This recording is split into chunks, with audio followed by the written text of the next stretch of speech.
প্রতি বছর নবরাত্রির আগে যে মৌনব্রত তোমার মা রাখেন, এই বছর তিনি তা রাখতে পারবেন না। তুমি জানো ওনার স্বাস্থ্য ঠিক নেই।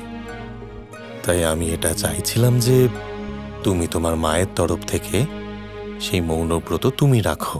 মৌনব্রত? আর আমি তো সারাদিন কথা বলি। কিন্তু আপনি চিন্তা করবেন না, আমি উপহাস করছি। যেমন মা মৌনব্রত পালন করেন, আমিও করব। আচ্ছা বাবা, আমি মায়ের সাথে দেখা করে আসছি। বাবা, বাবা, আমি সর্বদা আপনার সাথেই ছিলাম। সবকিছু আমি আপনার সান্নিধ্যেই শিখেছি। তাই আমি ভাবছিলাম যে নবরাত্রিতে সাহায্যকারীর পদ আমারই পাওয়া উচিত। দেখো, আমি তোমার ইচ্ছের কথা জানি, কিন্তু যেহেতু তুমি আমার পুত্র, আমি তোমাকে এই দায়িত্ব দিতে পারবো না। আমি এরকম কোনো ঘোষণা করতে পারবো না। নিয়ম অনুযায়ী সহায়ক পদের নির্বাচন পঞ্চায়েত আর জনগণই করেন। আপনার যেটা ঠিক মনে হয় বাবা। আমি আপনার জন্য কোনো রকমের ধর্ম সংকট সৃষ্টি করতে চাই না।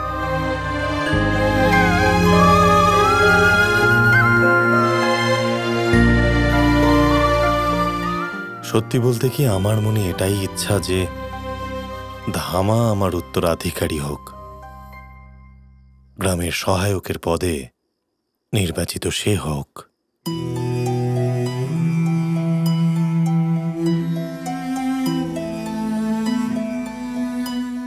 বাবাও নিজের মন থেকে চান যে গ্রামের সহায়ক ধামাই হোক। আমিও যে কোনো ভাবে ধামাকেই সহায়ক বানাবো।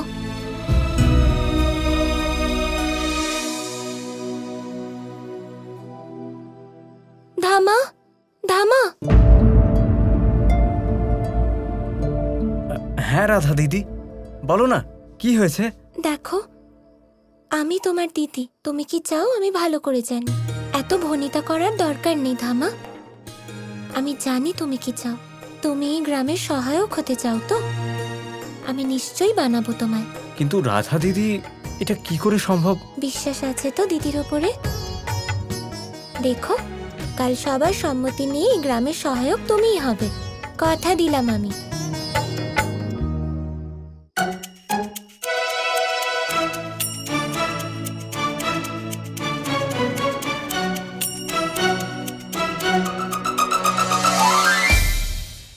কোথায় ছিলে? কখন থেকে অপেক্ষা করছি। পরের কাহিনী শুনবে না? হ্যাঁ, শুনবো তো, কিন্তু তার আগে তুমি আমার একটা কথা শোনো। কি কথা? কৃষ্ণ, আমি চাই যে কাল নির্বাচনের সময় তুমি আমার ভাই ধামাকে সহায়ক বানিয়ে দাও। আর আমি এরকম কেন করব রাধা? বিষয়টা হচ্ছে যে আমার বাবার ইচ্ছে ধামা তার উত্তরাধিকারী হোক। তাই আমি, তোমার রাধা তাকে কথাও দিয়েছে।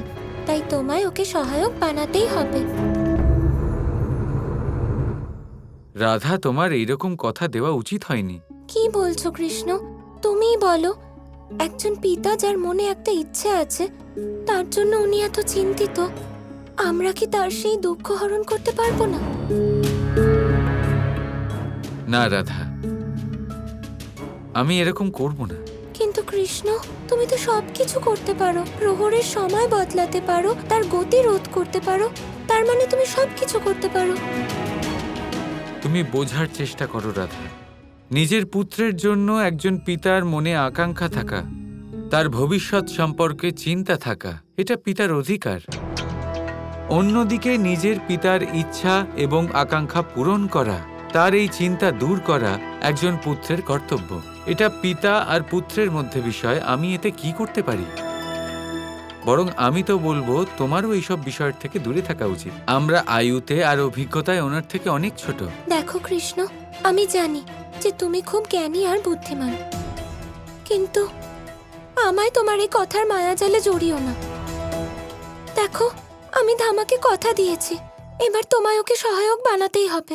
রাধা, আমি জানি তোমার আমার উপরে অনন্ত বিশ্বাস আছে যে আমি সবকিছু করতে পারি। আমি জানি যে যা তুমি করেছো নিজের ভাইয়ের প্রতি তোমার যে ভালোবাসা তা থেকে করেছো, কিন্তু যা তুমি করেছো তা অনুচিত রাধা। কৃষ্ণ, ঠিক ভুল জানি না। দেখো, আমি যা করার করে ফেলেছি। এবারে তুমি শুধু এটা বলো যে তুমি আমার কথা রাখবে কিনা।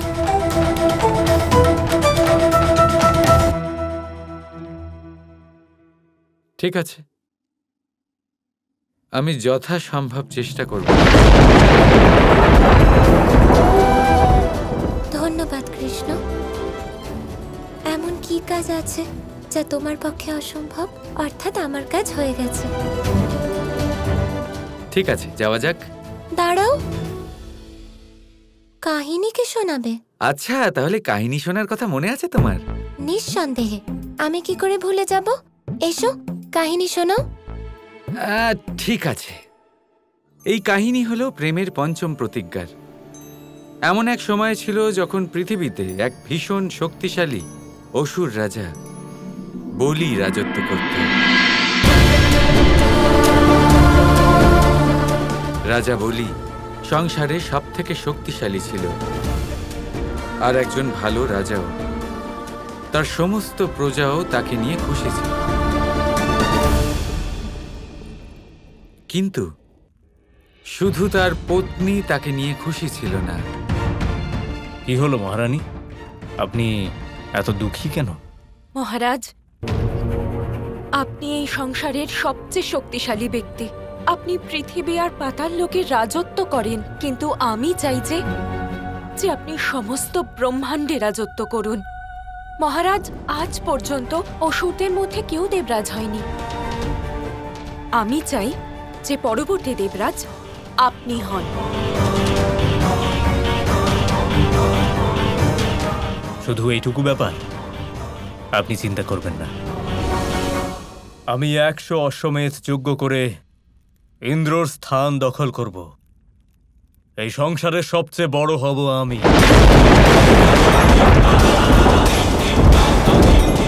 পরের দেবরাজ আমি হব।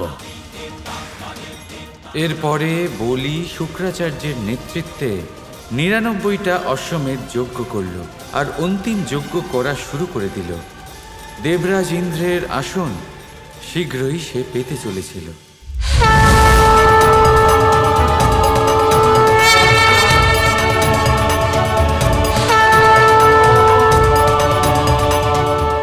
হে নারায়ণ, আমাকে সাহায্য করুন। যদি রাজা বলি শত অশ্বমেধ যজ্ঞ করে ফেলে, তাহলে আমার স্থান দখল করে নেবে ও। একজন অসুর দেবরাজ হয়ে যাবে প্রভু। দেবরাজ, রাজা বলি নিজের কর্ম দিয়ে, নিজের পরিশ্রম দিয়ে যজ্ঞ করছে। দেখুন, কেউ দেবতা হোক বা অসুর, যদি নিজের কর্ম দিয়ে সে ইন্দ্র হতে চায় তাহলে এটা তার অধিকার। যার যেমন কর্ম সে তেমনই কর্মফল পাবে। এতে আমি কিছুই করতে পারবো না। কিন্তু নারায়ণ, যদি আপনি আমাকে সাহায্য না করেন, কে করবে? আমাকে ক্ষমা করবেন দেবরাজ, কিন্তু আমি আপনাকে কোনো সাহায্য করতে পারবো না। এই সমস্যা সংসারের নয়, এই সমস্যা শুধুমাত্র আপনার। আর সমস্যা হলো এটাই যে কেউ আপনার স্থান গ্রহণ করার চেষ্টা করছে। আপনি ভালোভাবেই জানেন ইন্দ্রদেব, আমি শুধুমাত্র সংসারের সমস্যার সমাধান করি।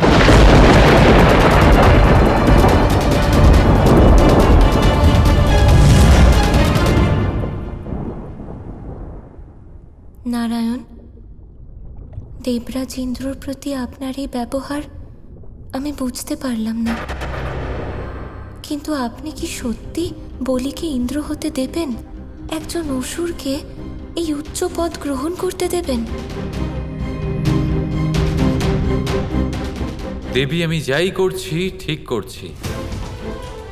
এই ব্রহ্মাণ্ড আমার, আমি এই ব্রহ্মাণ্ডের সৃষ্টিকর্তা। এই ব্রহ্মাণ্ডে আমার থেকে মহান কেউ নেই। যদি আমার ইচ্ছেই না হয় তাহলে আমি কেনই বা ইন্দ্রদেবকে সাহায্য করব?